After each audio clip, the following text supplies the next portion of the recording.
Hi everyone, welcome to week 3 of our sew along for the Ugly Naked Guy bag.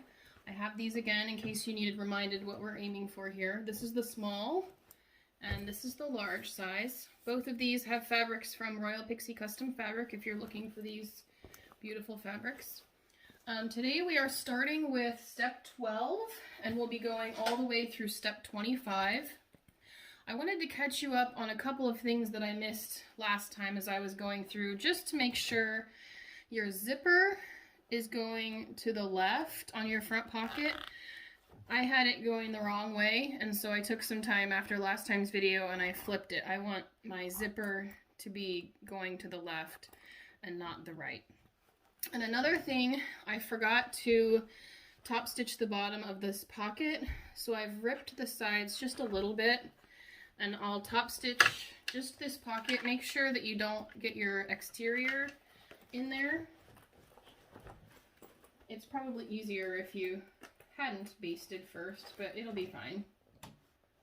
And you can just top stitch this with a 1/4 inch seam allowance here. It won't be seen.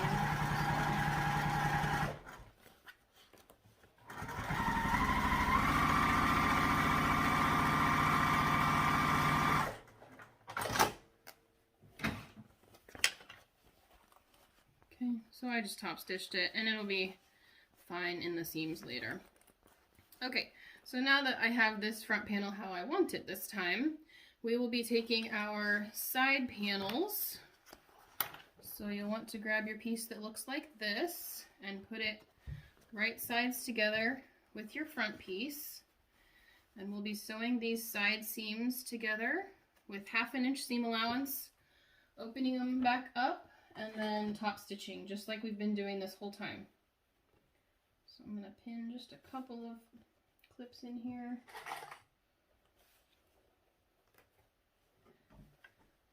Okay, if you need to measure out where your 1/2 inch is again, make sure you're getting your 1/2 inch seam allowance. If you have your seam allowances correct, your bottom will go on much easier.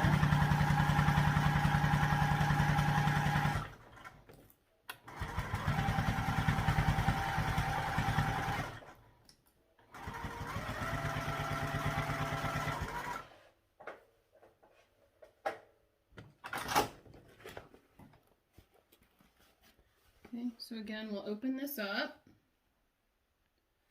and we'll be opening the seam up on the back, one each side.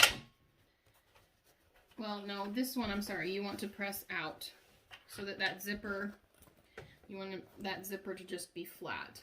If you try and fold this one out, this zipper gets really bulky and it's really hard to sew over that. So just put this seam out and we'll top stitch that side.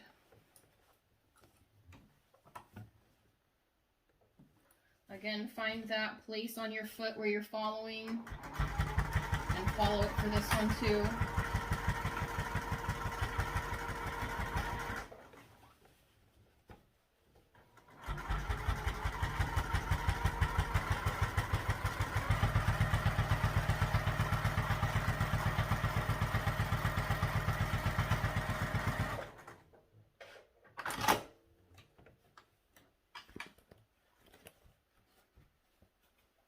Okay, I like to sew down the other side as well, just to keep consistent. You don't have to, but I'm going to this time. I like how it looks.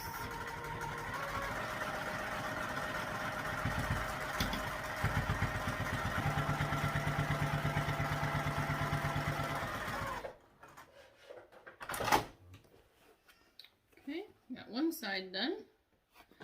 Now we'll put the other side on. Right sides together.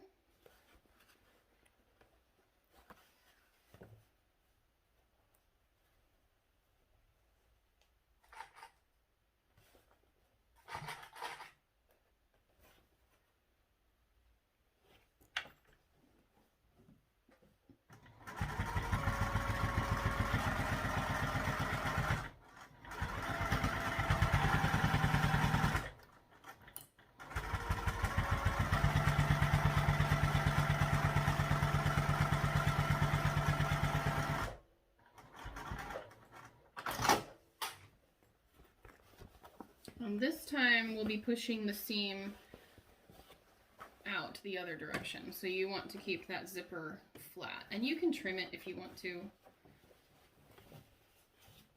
If your machine has trouble going over it.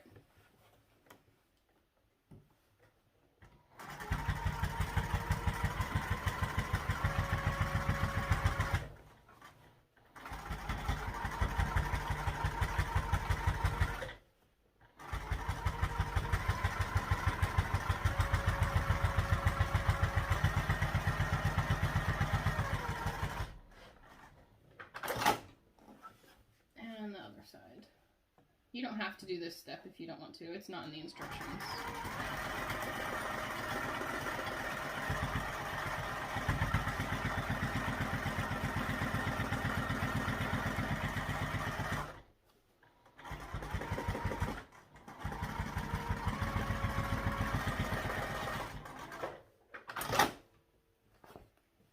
Okay, so we have both sides on. Now we need to put the back panel on. So that looks like this. Make sure you have your curve at the top. And it doesn't matter which order you do this in. Left or right first, so it won't make any difference.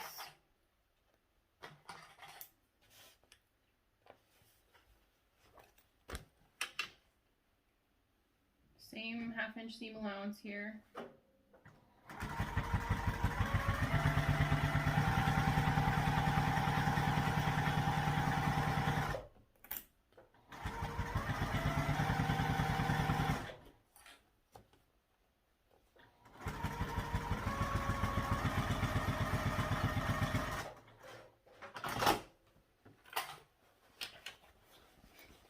And this one will open up.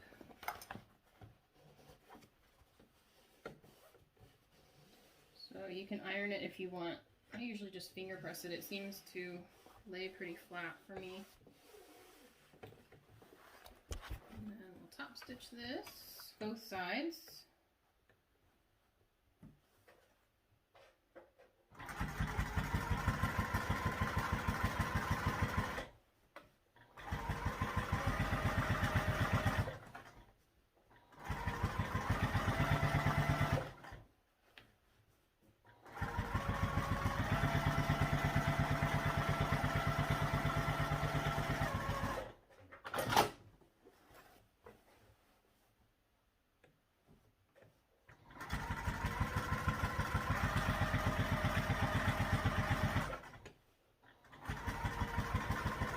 If you have a machine that pulls, if you don't have a walking foot, I recommend going the same direction. I don't have a walking foot on this machine at the moment. If you go down one way and up the other, sometimes it can cause some wrinkling. So that we have our top stitching in. Now we will bring our back panel and reach our other side panel.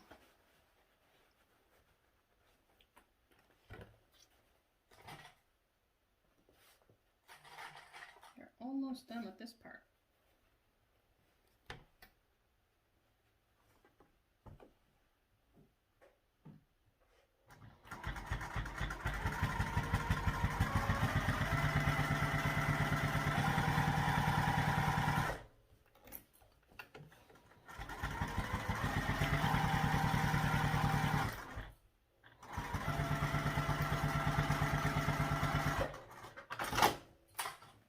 Now this one's a bit challenging. We'll still open the seam up the same way, but when you're top stitching, you kind of have to finagle it a little bit because now it's a tube. So it's a bit more challenging this time. So I'll be going slower this time, and it might be hard for you to see what I'm doing because it's inside this tube, but keep in mind we're just top stitching just like we've done 10 times now. So we're top stitching down that seam we just made. Try and keep that place on your foot. I know it's difficult. And try and push that seam open just like we've done. All while watching your fingers, right?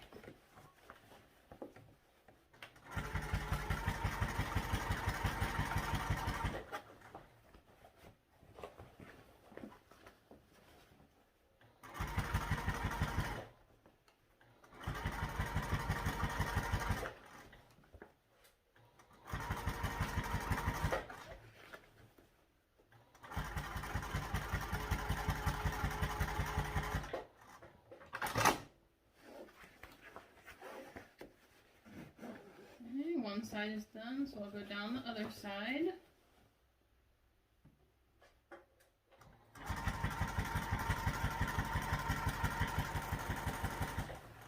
And it kind of helps to pull this back part up as you go. It seems to give more space in there.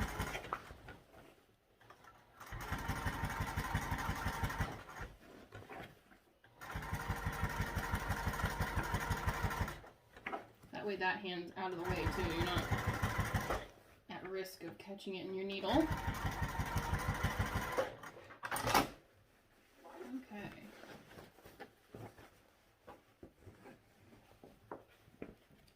Now we have a tube. For the next part, you need your rectangle rings with your holders, and I don't think I actually showed you this because I didn't have my rectangle rings handy, but on my rectangle rings I like to look for this mark if it has one. Some of them don't, but I want to cover that up because it's not very pretty, so usually wrap this around the side that has the mark and fold it. That way you can't see it. Okay, and we'll be putting those, it's kind of hard to see, but this is the side panel where it sticks up on the side. So if you look at it, you have your two side panels, your front and your back. So these will go on the side, and you can stick them up a little bit, about 1/4 inch. And then you want to make sure that these stay straight, so I'd probably do a couple of clips on here just to make sure that it stays straight as you're sewing it. Make sure it's right in the middle of your seam on the side there. And then we'll just be basting these on for now. It's just good to have them on now so that you don't forget them later.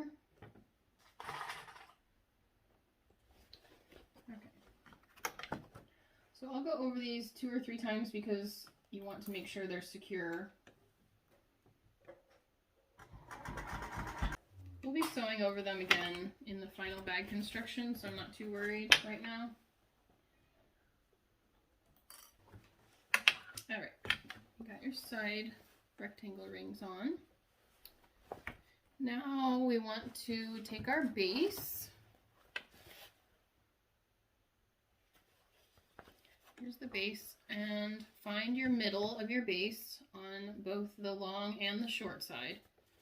So fold in half, and I usually use clips to mark my middles, and the long way too.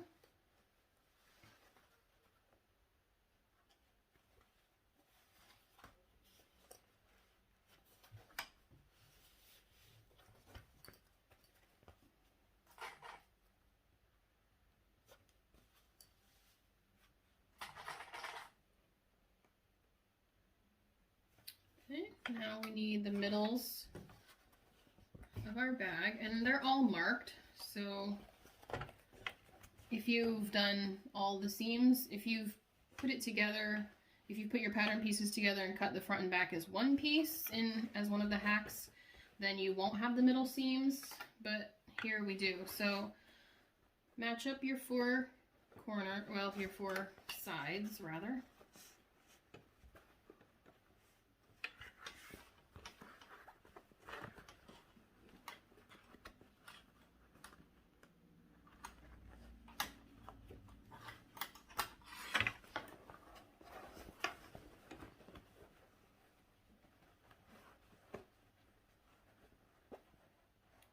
Now, if you did the H2O sling with me, then you probably are having some deja vu right now, because this is pretty similar, especially here on the ends with this curve.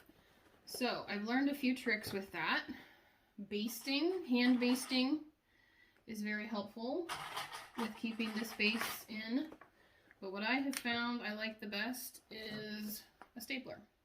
So I will pin this a little bit, and then I'll be stapling in between all of my pins, and I can pretty much much take my clips out and just use the staples, and it will stay on. One thing to keep in mind is not to pay attention to the top. I'm trying to pull it out here so you can see where it's all wrinkly. Okay, that doesn't matter. Think about when you put a cupcake liner down into your pan, it gets all wrinkly at the top, right? This right here, this line right here, where your Decoville is what matters. That will be flat because it's the same size. So once you stick it down in there, that line will be nice and flat, and that's where you'll be sewing. It's really nice to have that line there that you'll just be sewing right along. You don't have to worry much about watching your seam allowance if you've placed your Decoville right in the middle, because it's already marked for you.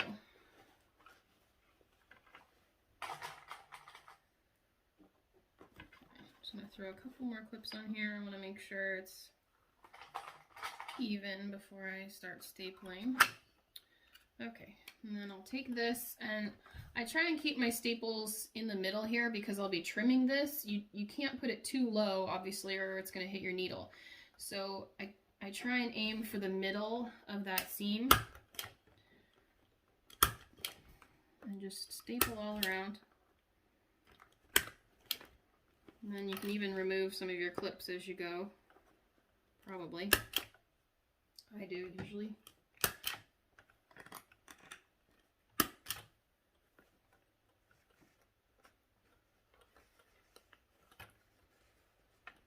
I would suggest keeping your stapler the same way, and here's why. Is because the first time I did this, I really struggled and I caught my finger a couple of times on the staples, so you don't want to cause more injury for yourself. If you keep the stapler going the same way, then you at least can know to watch out for the staples and not hurt yourself. If you prefer hand basting, that works too. But I kind of like this trick. It's worked pretty well for me. Okay. So you can see my staples here.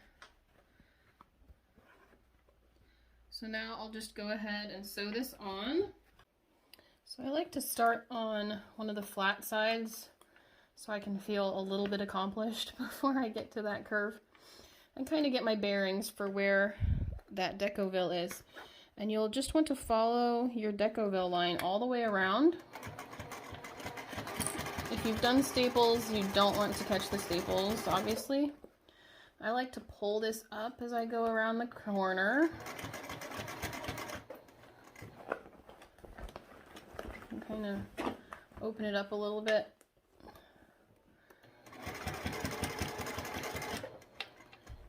If you have it basted well, it should follow right in line.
want to trim around here with your scissors, and you can trim pretty close, 1/4 inch to 1/8 of an inch.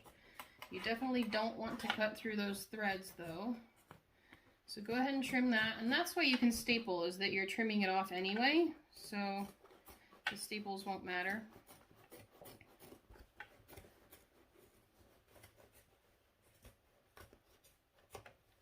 Okay, I'll finish it up later. Just wanted to show you how to do it. The next step is to take one of your lining pieces. I'm using waterproof canvas here, so it's a little bit harder to see the right and the wrong side, but the wrong side is slick on waterproof canvas. So we'll be using this piece. You can lay that nearby. You also want to take one of your pocket pieces and you use the wrong side of it to draw a box. So the box that you want to draw for the small size is 10 inches long and it'll be 1 inch down. So I usually use my clear ruler, measure 1 inch down from the top of the pocket and draw a 10-inch line. And it's usually in 1 inch from each side, so that can help you center it. And then you'll measure down another 1/2 of an inch, draw another line, and then connect them on the ends.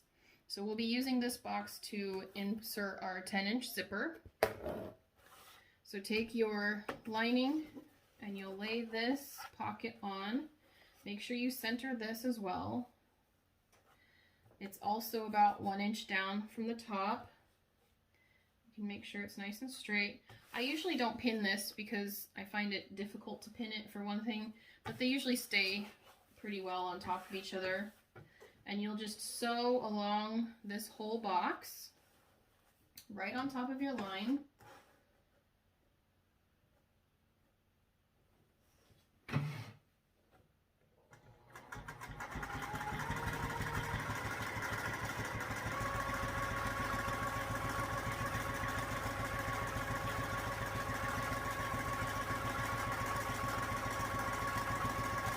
We've talked about this before, but make sure to stop your needle right in the corner of your box and leave your needle down. Mine does it automatically, but some machines don't. Lift your foot and turn, and that's how you get a nice clean corner.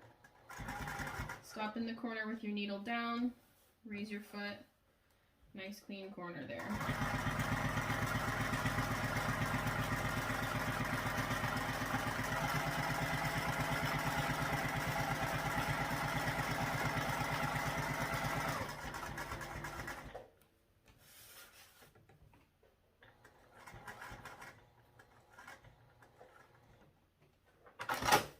Okay, so now that you have your pocket sewn to the front of your lining piece, you'll be cutting a line directly down the middle of this box. I'll draw a line with marker so you can see it better.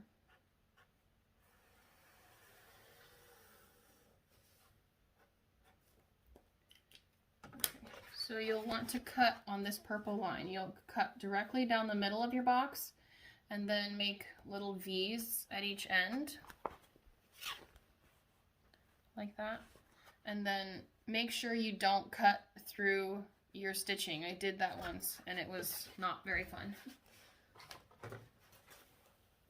So I usually bend the fabric in the middle to make my first snip.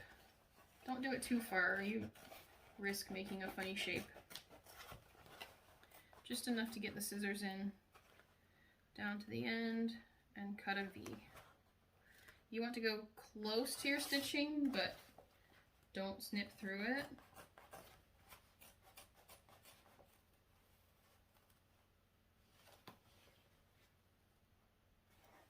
All right. Now you'll put your lining, your pocket lining, through your bag lining to the other side. And sometimes this wants to flip back around, so you have to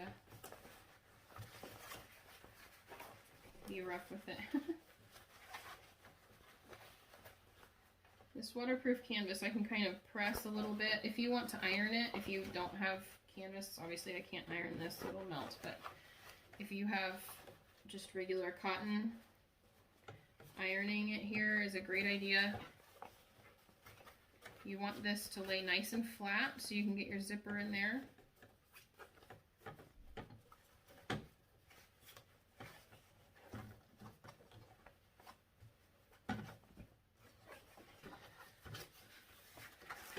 Okay, so it should look like this. And you'll want your zipper. Here's my zipper. It's a 10-inch zipper, so it should fit right in there. And your double-sided tape. Now when you put your double-sided tape on, don't put it right next to the zipper. Put it a little bit up. I usually try and put it next to the edge so that it's easier to cover it up. You don't want it sticking out of the hole when you're done. I usually do this the whole length of the zipper. It's not very expensive stuff, so it's worth it to keep the stabilization.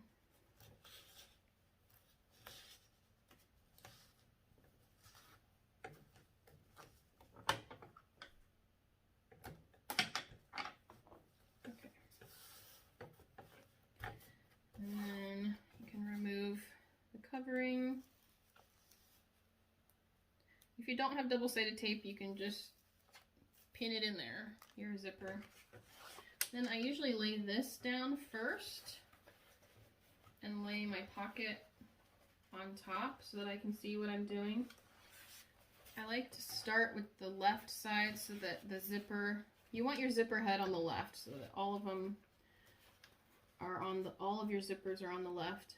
So I usually start on the left so that I can put my zipper pull right inside the hole there and then move all the way down, just sticking the edge to that tape. Make sure it's nice and uniform.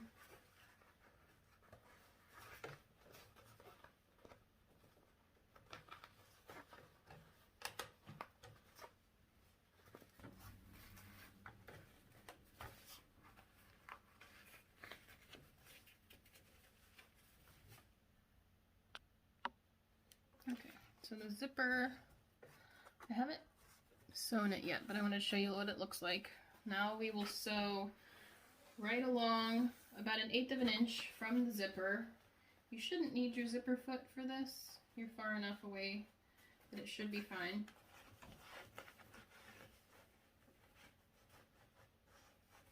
I usually do start a little bit down though, so that I can maneuver that zipper pull later. Make sure that your lining and the pocket lining and your bag lining stay right lined up so that you don't have your lining peeking through. Also watch for the metal part of your zipper here. You don't want to hit that with your needle. You'll break a needle there. Lots to watch out for on this part, but it's not too bad. And again, do that needle down and pivot thing that we talked about.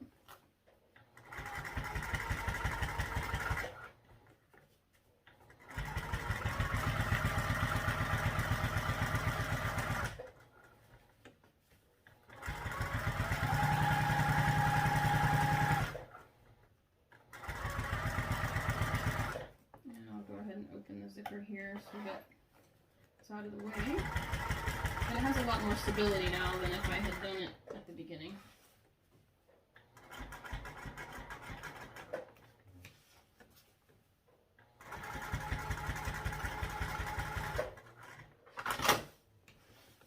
Alright, now we have installed our interior zipper.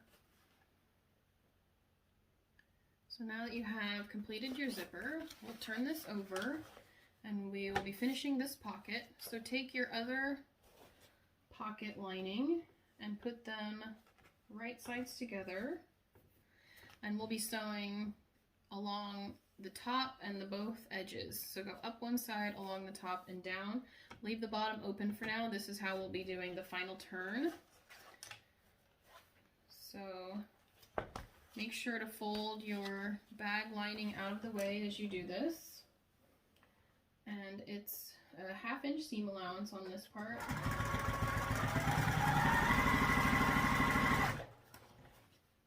Definitely watch out for that lining. You don't want to catch that.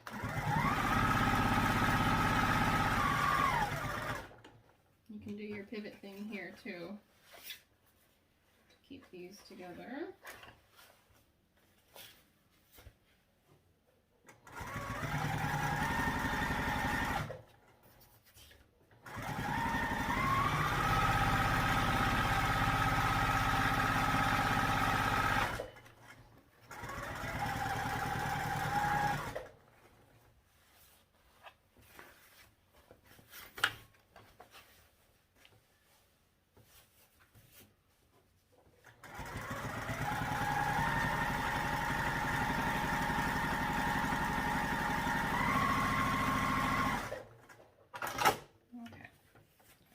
So that part's finished. Make sure your bottom is left open.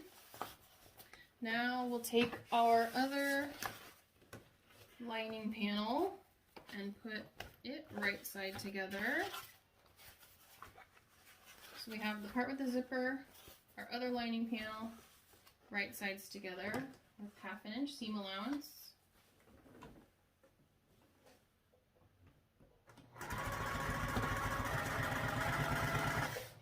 Now, about halfway down, we want to go in a little bit more and make it about a 5/8 inch seam allowance. This helps it go into the bag a little bit easier. So about halfway, I'm going to start swinging out to about a 5/8 inch seam allowance. You don't want to go too much though, because your bottom will struggle to fit. And you might catch that pocket on the back too. You don't want to catch your pocket, but go into about 5/8 inch seam allowance on the bottom part. So we'll start with 1/2 inch.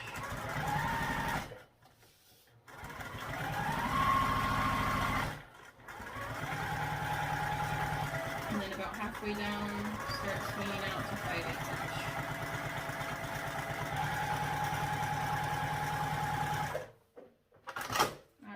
Now the last part is just to put your bottom on. So we'll fold this in half again and find our middles.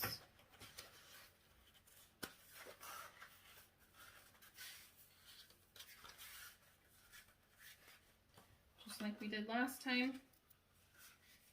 This time, since you don't have a middle marked, you will have to mark your middles on your lining piece.